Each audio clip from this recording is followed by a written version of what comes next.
Cindy Jackson went under the knife for her first cosmetic surgery procedure 23 years ago. Now, 52 procedures later, 55-year-old Cindy has landed in the Guinness Book of Records for having the most cosmetic surgeries ever. And she's here to show and tell us about her body of work. Okay, so wait. She's right there. We haven't seen her yet. We haven't seen her. Okay, on three. Ready, Cindy? Ready, Cindy? 1, 2, 3. Let's see. Hello. Hello. Oh, you knew we'd say You that. knew it. You're used to that. Nice to meet you. Very nice to meet you, too. How are you? I'm Hi, very well Cindy. indeed. Thank you. How are you? It dawned on me as you're standing there, we hadn't met you yet, how much of your life you have spent actually recuperating from surgeries. Not that much. I tended to have several procedures done at once, so the recovery time is combined. And you probably heal well and that sort of thing. I heal averagely. There are people who heal better and people who heal worse. I bet the question you're asked the most is, why 52? Why so many plastic surgeries? Because I had more than one thing that I didn't think was right about my face and body. Had I just been someone with a large nose or one specific flaw, I would have had that fixed and that'd be it. And they didn't all go beautifully, right? Didn't you have your nose done twice? Yes. Yeah. It was a big nose. It needed 2 goes. They had to take it in stages. When we looked at your first picture, we we all said the thought you same were a thing. very attractive yeah, lady. she's adorable. When I look at the early pictures, so why? Really? Yeah, yeah. Well, no one else It's thought that. just perception. Where did it come from, though? What initial memory do you have of somebody? Is it something someone said, or was it about your nose, or about your body, or that made you feel that way? Do you have any? Not really. You know, I didn't have low self-esteem, and contrary to some of the things that have been on the internet, I wasn't bullied. But I was an art student, and I had a very highly developed sense of aesthetics.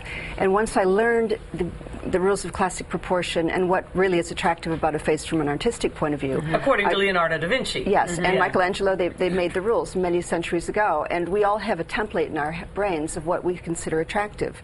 So when we see a person, walking down the street, within a split second, we know whether or not we're attracted. We make a decision. It's not right, but we do.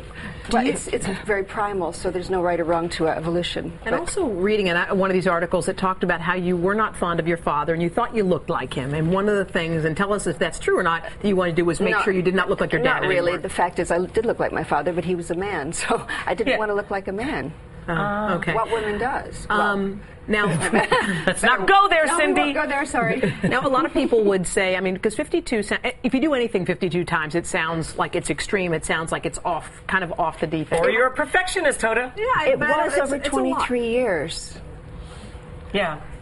But is it something you didn't like? Like I have a feeling it's something you didn't like. I think you're gorgeous. I think you're gorgeous probably 20 surgeries ago. Nah, not technically, no. Not to you. Otherwise, the surgeons, and I had the very best guys in the world, they wouldn't have operated on me. Did they try to talk you out of it after knowing how many you've had? No, you know, we speak on the same level because of the artistic aesthetics that I've got. So the surgeons would listen to what I said, and I would say, this is not quite right, we could make it better. And they'd always say, yes, we could.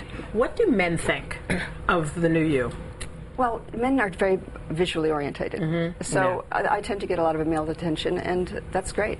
And are you And you're dating somebody who's 28 right now. Most of the time you're with much younger men. Well, older men are in a different mind place than me, and physically and mentally. Most older men my own age are not doing things I want to do, and nobody can keep up with me. But 28-year-olds are? That's kind of, I mean, you're a genius, apparently. You're in the Mensa Society. Do you meet too many 28-year-old geniuses that can, write in? They don't have to be geniuses. They got to be good at something. I always say I just need a man for one thing. Your next surgery. To operate on me, that's right. Have you ever had a female surgeon? No. Wow. Oh. Okay.